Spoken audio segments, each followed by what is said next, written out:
Shalom, queridos, Deus abençoe a vida de vocês. Hoje estou num ambiente diferente, no quintal da minha casa. Então vocês vão ouvir barulho de carro, barulho de cachorro, barulho de criança, natural. A gente está tentando uma nova abordagem, vamos ver se a gente consegue estabelecer um local fixo, Claro que no meu quarto a gente tem o conforto do ar-condicionado, e pode até ficar deitado, como muitas vezes eu faço, mas a gente está tentando sair um pouco da rotina, E a gente vai falar, obviamente, de 1 João no capítulo 2, tá? Um capítulo que ensina sobre o amor, Ensina sobre o amor, tanto o amor entre irmãos, quanto o amor em Cristo, E ele, quando ele começa, ele já deixa logo aí uma inferência, Assim, para que as pessoas não possam ficar se desculpando, eu posso pecar aqui intencionalmente, E aí depois eu posso esperar o perdão, Então, João ele já começa o seguinte, olha, escrevo-lhes essas coisas, para que vocês não pequem, não pequem. Então, a intenção do ser humano, a intenção do crente é não pecar. Se porventura pecar, que é escorregar, aconteceu qualquer coisa que estava fora, você não teve como controlar de alguma forma, aí sim você vai pedir perdão, tá? Eu digo isso porque muitas vezes nós construímos o pecado na nossa mente, nós saímos para realizá-lo, tá? Isso aí não está falando disso, tá? Está falando de você estar no caminho ali e de repente acontece alguma coisa, uma discussão e você de repente solta um palavrão, ofende ou qualquer coisa do tipo, tá bom? Muito bem. Então, dito isso, seguimos o nosso capítulo, E aí nós vamos falar sobre Jesus como uma chamada de caparrá. O que é caparrá? Caparrá no hebraico é expiação, é redenção, tá? No grego ali a gente vai chamar de iliamos, ilasmos na verdade. E é do conhecimento judaico, que no Yom Kippur, no dia do perdão, tá? Que é uma das festas judaicas, o sangue, vai vir para perdoar os pecados. É claro que nós estamos falando de uma festa que acontece todo ano, mas as festas bíblicas fazem parte do calendário de Deus, Assim como Deus instituiu a Páscoa, e a Páscoa já foi cumprida em Cristo, assim como Deus instituiu a lei lá no deserto, e deu também em Pentecostes a descida do Espírito Santo, nós estamos seguindo dentro do calendário bíblico, E João vai estabelecer aí mais uma verdade, Ele já havia dito o quê?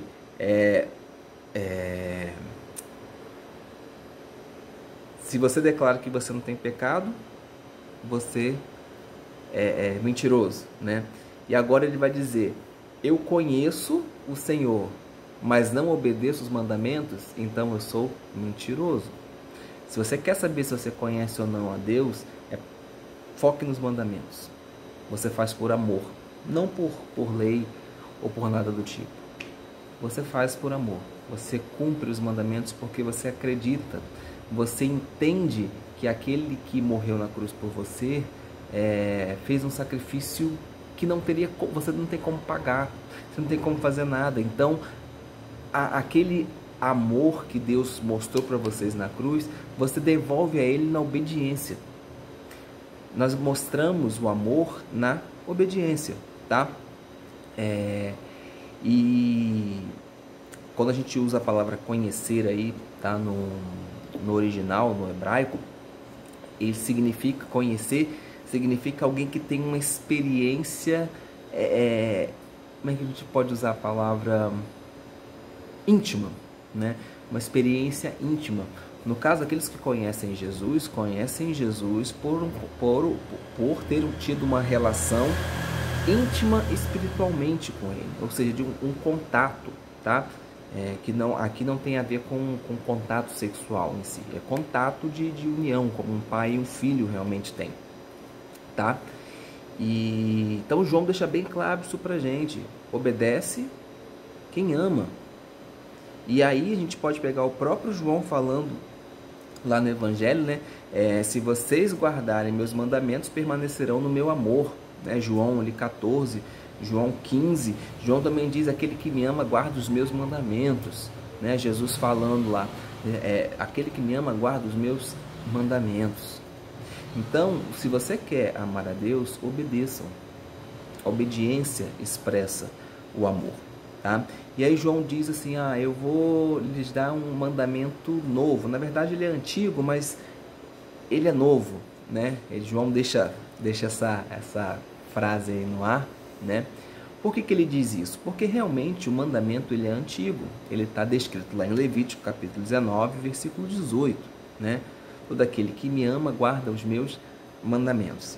Mas eu vou usar aqui uma expressão, tá? Que, se eu não me engano, é do Rabino Akiva, que ele diz o seguinte: olha, se você está num deserto, você e um companheiro estão num deserto, e aí vocês só têm uma garrafa de água.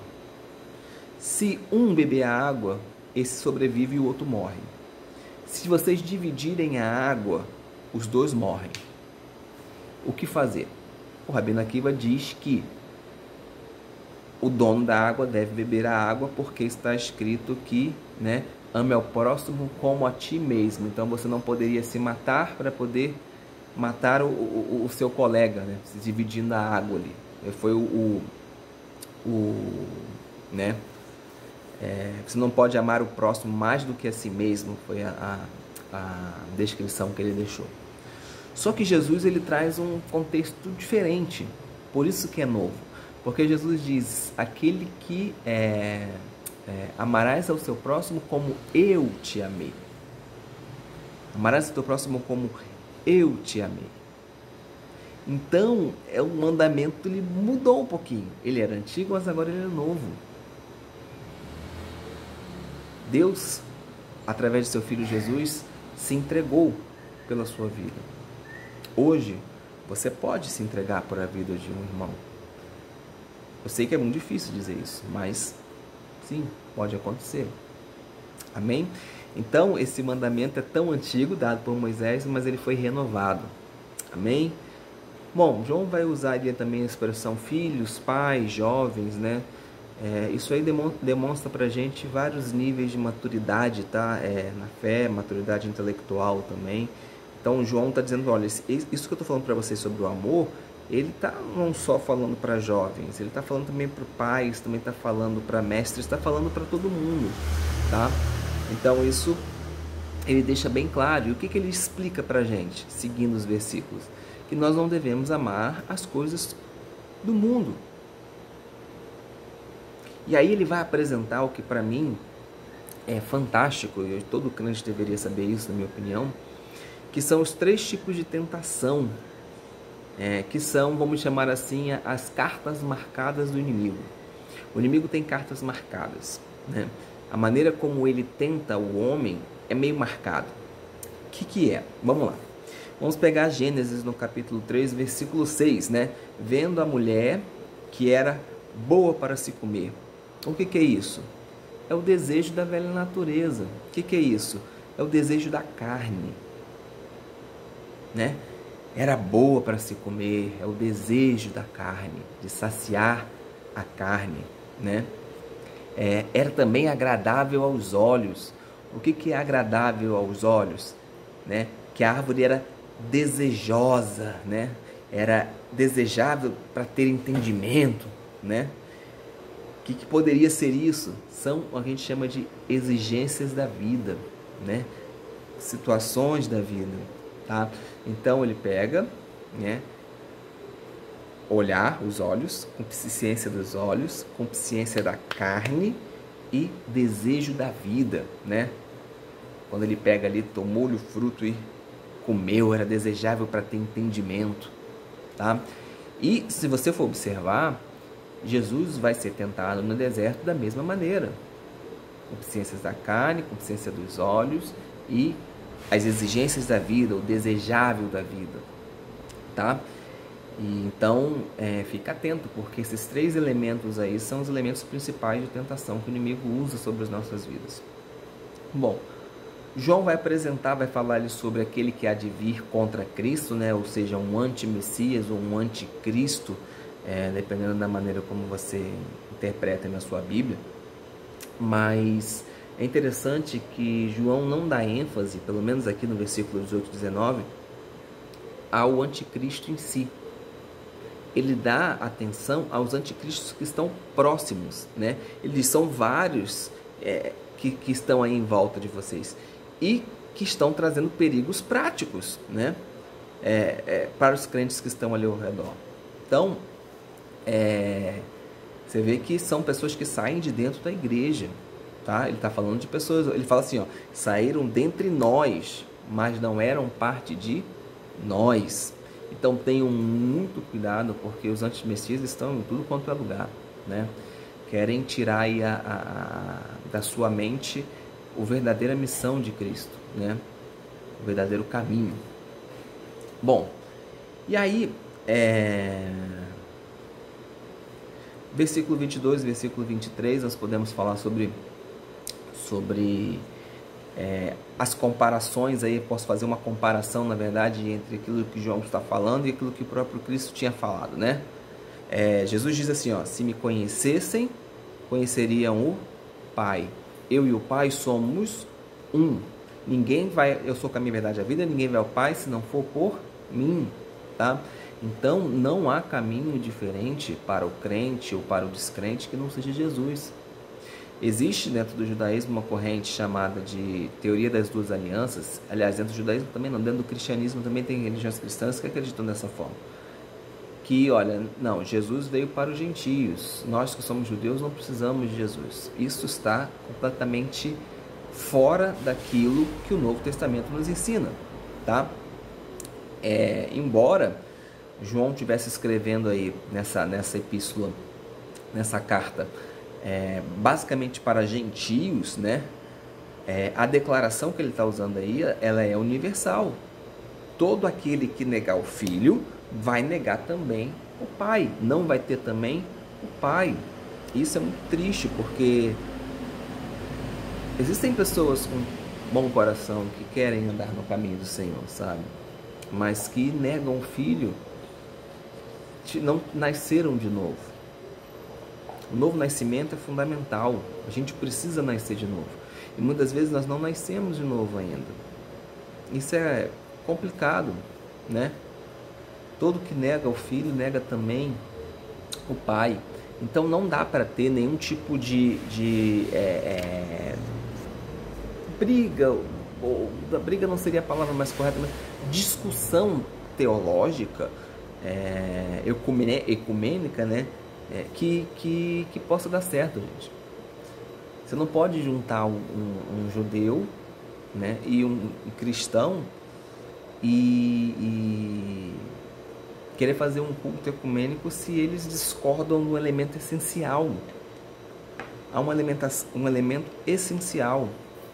Sabia que existe até dentro da Mishnah uma situação para que o crente judeu não converse, não fale nada com os cristãos, e são proibidos muitas vezes de ler o Novo Testamento.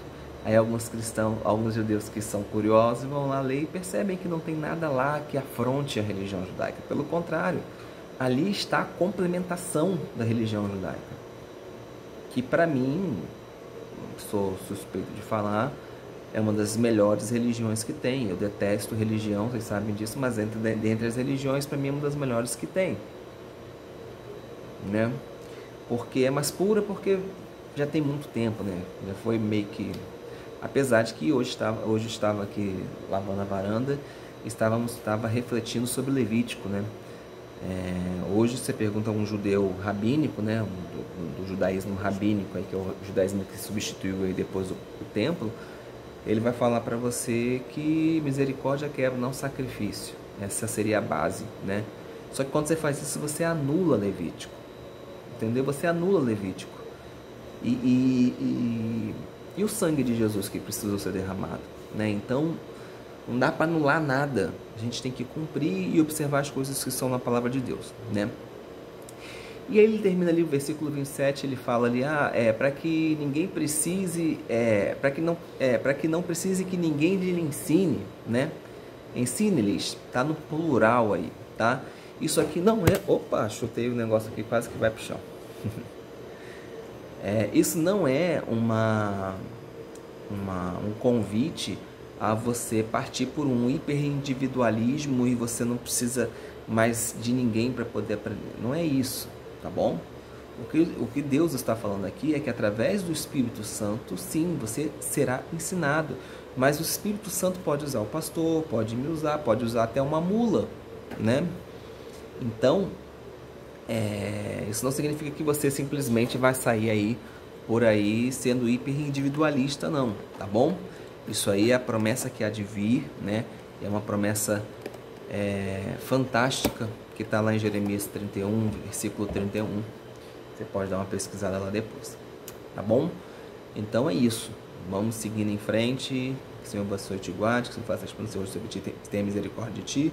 Que o Senhor sobre ti levante seu rosto e te traga shalom. Excelente semana para você.